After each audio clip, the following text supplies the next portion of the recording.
रामकृष्ण हरी. आता माऊली शारदे मातेला नमस्कार करतात. सरस्वतीला, विद्येची देवता.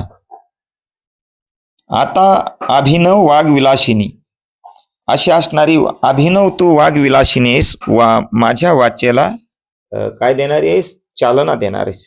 जे चातुर्यार्थ कला कामिनी, जे चातुर्यार्थ आणि कलेची कोण आहेस? कामिनी म्हणजे आई आहेस. ते शारदा विश्वमोहिनी नमस्कारिली म्या. ती शारदा कोण आहे? सर्व विश्वाला मोहित करणारी आहे. अशा शारदेला माझा नमस्कार असो. अशा देवतेला माऊली नमस्कार करून ग्रंथाच्या पुढील लेखनाच्या कार्याला प्रारंभ करतात.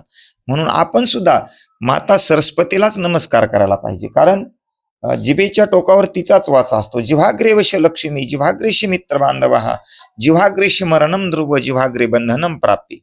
जिभेमुळेच सर्व काही आपल्याला प्राप्त होतं, जिभेमुळेच आपला घातही होतो आणि जिभेमुळेच आपल्याला बंधनातही पडावं लागतं.